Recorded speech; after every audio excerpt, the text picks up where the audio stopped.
and welcome to our virtual tour in the Philippines.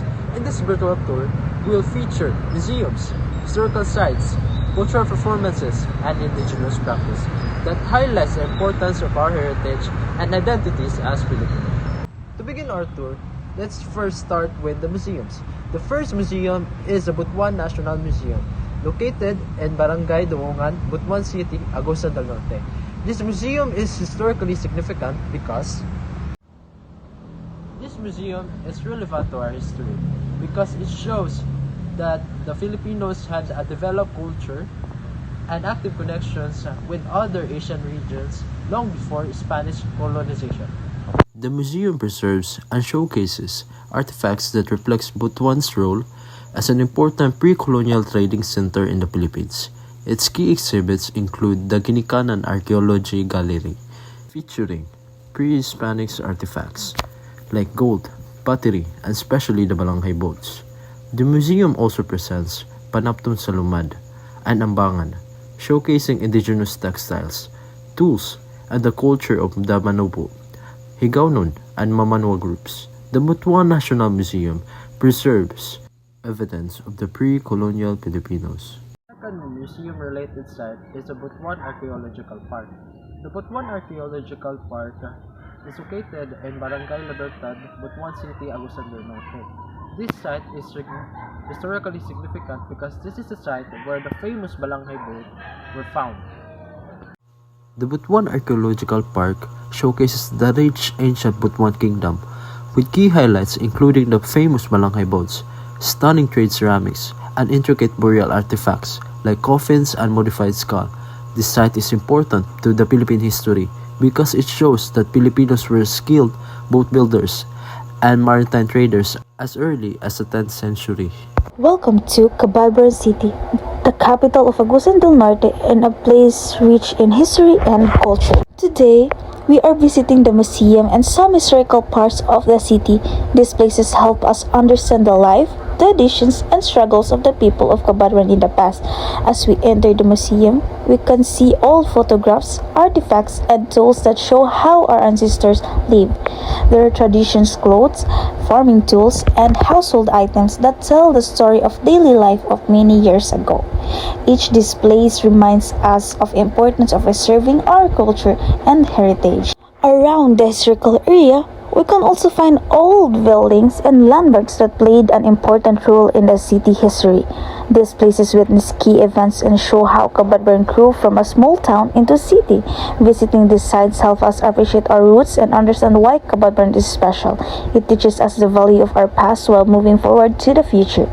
Thank you, and I hope this visit inspired us to protect and be proud of our history.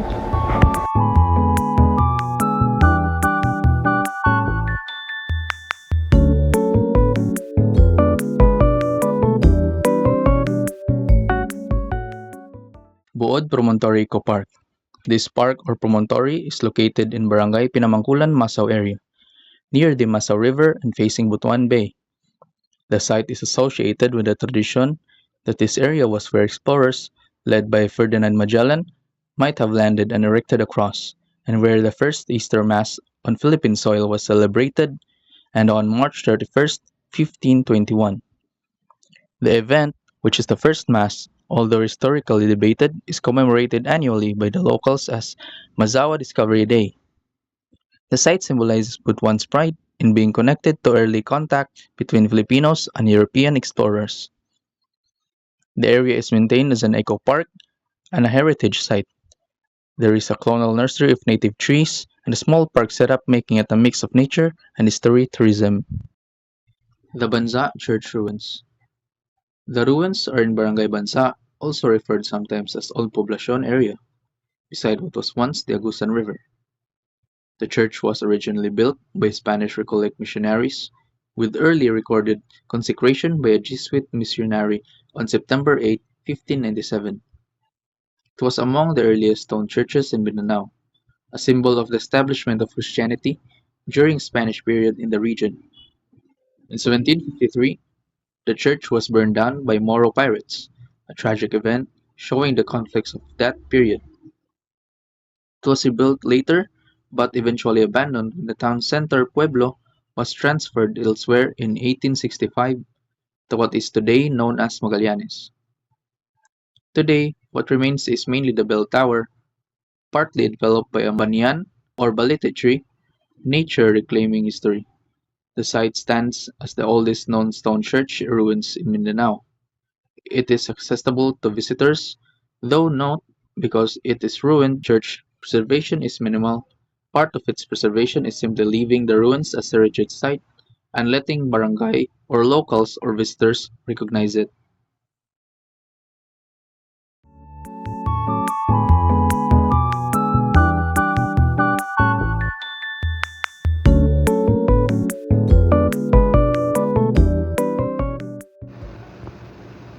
Maglalatik is a traditional Philippine folk dance that originated in Binyan, Laguna. It is a powerful and rhythmic performance that tells a story of conflict, faith, and reconciliation. Historically, the dance represents a mock battle between two groups fighting over latik, a coconut byproduct used in local cooking. Over time, the dance became more than just a portrayal of rivalry. It evolved into a devotional dance honoring San Isidro Labrador, the patron saint of farmers, reflecting the deep connection between daily labor and religious devotion in Philippine culture. The performance is marked by strong masculine movements as dancers strike and clash in precise patterns. What makes Maglalatik visually striking is the costume and props. Dancers wear coconut shell halves attached to their chest, backs, hips, and thighs. These shells are struck rhythmically with the hands, creating a sharp percussive sound that drives the dance forward. The performers are usually dressed in bare upper garments or tight-fitting shirts, paired with red or blue pants symbolizing opposing groups. Through its energetic movements and distinctive sound, Maglalatik showcases Filipino bravery, discipline, and unity. It remains a celebrated cultural performance, reminding audiences of the Philippines' rich history, strong community values, and enduring traditions. This is Filipino.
Tinikling is one of the most famous traditional dances of the Philippines, originating from Leyte and the Visayas. The dance was inspired by the movements of the tikling bird, which skillfully avoids bamboo traps set by farmers in the rice fields. Historically, tinikling reflects the ingenuity and resilience of Filipinos as dancers mimic the bird's quick and agile steps to avoid getting caught between the bamboo poles. The performance highlights balance, timing, and coordination. The dance uses two long bamboo poles that are rhythmically tapped on the ground and against each other, while dancers step in and out with precision. Performers usually wear traditional Filipino attire such as the barot saya for women and the barong Tagalog or camisa de chino for men. Tinikling beautifully showcases Filipino grace, rhythm, and cultural creativity, making it a timeless symbol of Philippine folk dance.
It has been our honor and pleasure to be able to share our art and culture with you this evening. Thank you so much for being a wonderful audience.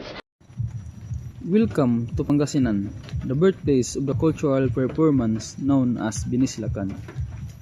Binislakan is originated from the historical interaction between Filipinos and Chinese traders who settled in Lingayen, Pangasinan. The dance reflects gratitude and friendship formed during early trade relations. Culturally, Binislikan symbolizes harmony, cooperation, and mutual respect between communities. It is often performed during festivals and celebration to honor shared history and cultural exchange. The dancers wear colorful Filipino-inspired costume, often paired with chopsticks as props. These chopsticks represent Chinese influence and are a key features of the performance. Binislakan remains a lively expression of cultural unity and historical connection in Pangasinan.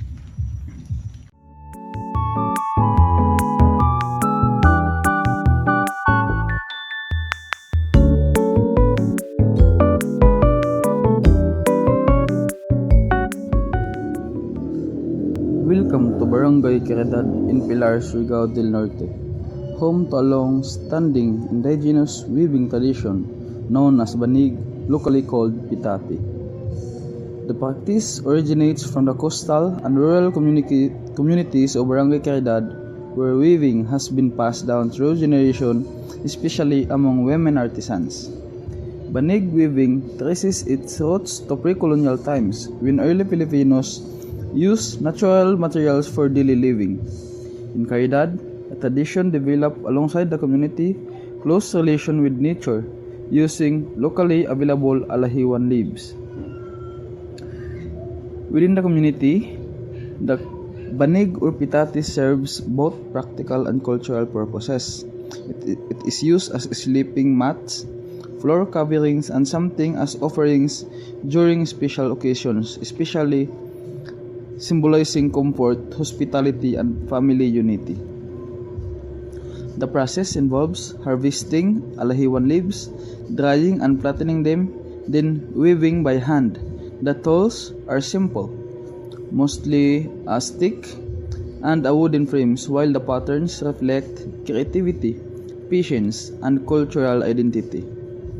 Today, banig weaving remains a symbol of resilience and cultural pride in Barangay Caridad, preserving an indigenous practice that connects the past to the present. Pagdiwata is a traditional spiritual ritual of the Tagbanwa people of Palawan, Philippines.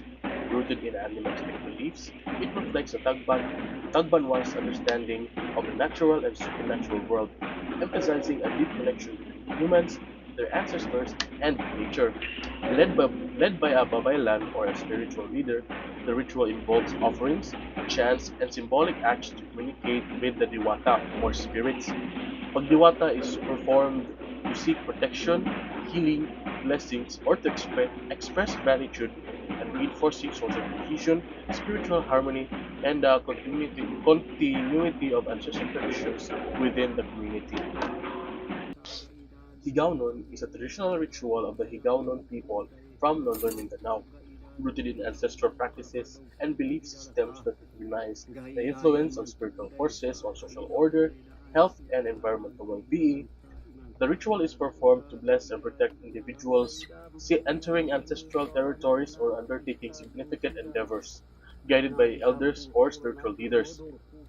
Through prayers, offerings, and ceremonial acts, Pamala strengthens communal bonds, respects ancestral authority, and ensures the spiritual social harmony of the Higaonon community in northern Mindanao.